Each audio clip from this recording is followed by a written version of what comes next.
తాకట్టులో ఉన్న బంగారాన్ని విడిపించి ఆ రోజున్న మార్కెట్ ధర కట్టి మిగిలిన డబ్బును మీకు అందిస్తుంది ఎస్వీఎస్ గోల్డ్.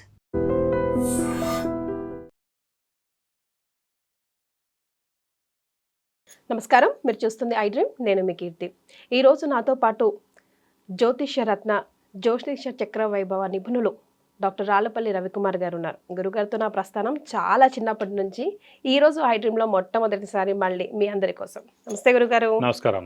గురుగారు, ద్వాదశ రాశిలో భాగంగా మకర రాశి వారికి ఎలా ఉంటుందండి ఈ కొత్త సంవత్సరం?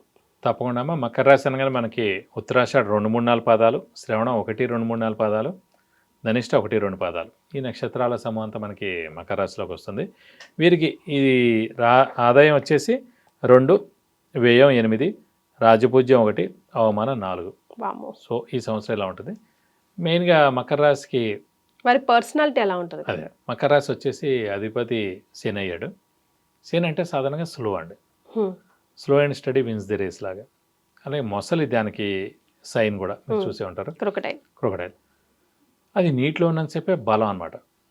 అది నేల మీద వస్తే, ల్యాండ్ మీద వస్తే అదేం బలవంతరాలు కాదు, మామూలుగా ఉంటుంది. కాబట్టి వాళ్ళకి ఏంటంటే వాళ్ళ యొక్క పాజిటివ్ ఏంటి, వాళ్ళ ఇది ఏంటి, బలాలు ఏంటి, ఇవన్నీ ఏంటో తెలుసుకునే వాళ్ళు మీ ఇతరుల జనాలతో ఉంటారు. వాళ్ళు నెగ్గే చోటే, వాళ్ళ మాట చెల్లే చోటే, వాళ్ళ స్ట్రెంగ్త్ ఉన్న చోటే వాళ్ళు ఉంటారు. మిగతా చోట కామ్గా ఉంటారు అన్నమాట. సో ఖచ్చితంగా వీళ్ళది మటుకు ఎక్సలెంట్ టైం నడుస్తుంది. ఎందుకంటే తృతీయ స్థానం మెయిన్గా శని ఉన్నాడు. తృతీయ స్థానం అనేది ఏంటంటే జనాల సహాయ సహకారాలు, writing skills, communication skills. Communication skills తోటి అంటే ఫర్ ఎగ్జాంపుల్ మీ యాంకర్స్ అనుకోండి, అలాగే రైటర్స్ అనుకోండి, వీళ్ళందరూ కూడా ఇందులోకి వస్తారన్నమాట. టీచర్లు, ప్రొఫెసర్లు, వీళ్ళందరూ కూడా, ట్యూషన్స్ చెప్పేవాళ్ళు, వీళ్ళందరూ కూడా, యూట్యూబ్ రంగం నడిపించేవాళ్ళు, మాటతో సంబంధించిన రైటింగ్ స్కిల్స్, కమ్యూనికేషన్ స్కిల్స్ అన్న కదా. మాటకు సంబంధించిన ఎవరైనా సరే ఏ ప్రొఫెషన్ ఉన్న వాళ్ళందరూ కూడా సక్సెస్ అవుతారు. మకర రాశిలో ప్రస్తుతం శని తృతీయంలో ఉన్నాడు కాబట్టి, శని వృత్తికారకుడు, ప్రవృత్తికారకుడు, ప్రొఫెషన్ లాడు కూడా కాబట్టి. సో అలాగే శని ఆరోగ్యకారకుడు, ఆయుష్కారకుడు కూడా. అలాగే మకర రాశి అధిపతి శని కాబట్టి వాళ్ళకి ఇంకా మేలు చేస్తాడు. అలాగే గురువు ఒక్కడు మటుకు ప్రస్తుతం 6వ స్థానంలో ఉన్నాడు, అతను 7వ స్థానంలోకి వస్తాడు. సాధారణంగా మన లగ్నం నుంచి 7th హౌస్లో గురువు ఉంటే ఎవరికైనా జాతకరీత్యా గుడి కట్టించడం కానీ, ఓల్డ్ ఏజ్ హోమ్ కట్టించడం కానీ, లేదంటే ఎన్జిఓ ఆర్గనైజేషన్ స్టార్ట్ చేయడం కానీ, ఇదొకటి జనాలకి సహాయ సహకారాలు చేయడం అనేది అతని జాతకంలో ఉంటుంది. వాడు ప్రస్తుతం ఏంటంటే 7వ స్థానంలోనే, అంటే లగ్నం నుంచి మామూలుగా జాతకంలో అయితే చూస్తాం, ప్రస్తుతం గోచారీత్యా 7వ స్థానంలో గురువు వచ్చాడు కాబట్టి ఏడాది పాటు ఉంటారు. కాబట్టి ఎవరికైతే ఈ ఇంట్రెస్ట్లు ఉన్నాయో, టెంపుల్ కానీ, ఓల్డ్ ఏజ్ హోమ్ కానీ, ఎన్జిఓ ఆర్గనైజేషన్ కట్టాలి, అయితే దానికి హెల్ప్ చేయాలని, వాళ్ళు ఈ ఏడాది అంతా చేస్తారండి. లైక్ గురువు మెయిన్ అంటే గురువు 7వ ఉచ్చలో ఉన్నాడు కాబట్టి తీర్థయాత్రలకు వెళ్ళడం, దైవదర్శనం చేసుకోవడం, అలాగే గురువు యొక్క బ్లెస్సింగ్స్ పొందడం, ఇట్లా శుభకార్యాలు అవన్నీ కూడా అవుతూ ఉంటాయి. అలాగే మెయిన్గా ఇందాక కూడా చెప్పుకున్నాం, మెయిన్గా గురువు సంతానకారకుడు అని. సో సంతానం ఎవరికైతే లేరో వాళ్ళ సంతానం గురించి ట్రై చేస్తే 100% అవుతుంది. అలాగే 7వ స్థానం అనేది వివాహ స్థానం అండి. సో అలాంటి వివాహ స్థానంలోనే గురువు ఉన్నాడు కాబట్టి అవివాహితులు ఎవరైతే ఉన్నారో వాళ్ళకి వివాహం ఖచ్చితంగా అవుతుంది.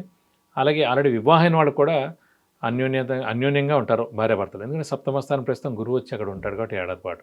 సో అలాంటి చిన్న చిన్న గొడవలు అవన్నీ కూడా తొలగిపోతాయి ప్రస్తుతం గురువు అక్కడ ఉంటాడు కాబట్టి అత్యద్భుతంగా ఉంటుందని చెప్పుకోవచ్చు మకర రాశి వారికి. వ్యాపార పరంగా కానివ్వండి, విద్యార్థులు కానివ్వండి, రాజకీయ నాయకులు కానీ, క్రీడాకారులు కానీ, పత్రికా రంగం, యూట్యూబ్ రంగం, మీడియా రంగం, సినిమా రంగం అందరు కూడా అద్భుతంగా ఉంటుంది. చాలా బాగుంది. ఎందుకంటే 2 మెయిన్ ప్లానెట్స్ గురువు శని, 2 కూడా 100 ఉన్నాయి.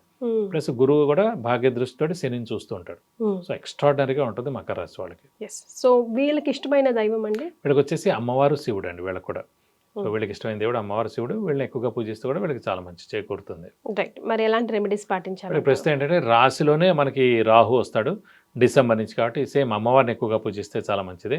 అలాగే ప్రతిరోజు అమ్మవారి స్తోత్రం చదువుకుంటే చాలా మంచిది. అలాగే వీలైతే కనుక మెయిన్గా అమ్మవారి టెంపుల్కి వెళ్ళి ప్రతి శుక్రవారం 40 ప్రదక్షిణాలు చేయడం, అలాగే అభిషేకం కానీ అర్చన కానీ చేయిస్తుంటే మంచిది. ఇంకొంచెం మెయిన్గా అంటే రాశిలోనే రాహు ఉంటాడు కాబట్టి ఎప్పుడైతే ఆలోచన, ధైర్యం, మానసిక ఆందోళన, స్ట్రెస్, స్ట్రెయిన్ అయ్యేందుకు అవకాశాలు ఉంటాయి. కాబట్టి వీలైతే కనుక రాహుకి 18,000 సార్లు జపం చేయించి, మినపప్పు కేజింపో ఒక 1000 రూపాయల వర్త్ గోల్డ్ ఐటమ్ దాని ఇస్తే కనుక ఎలాంటి దోషంలో తొలగిపోయి మీకు అన్ని విధాలా మంచి చేకూరుతుంది.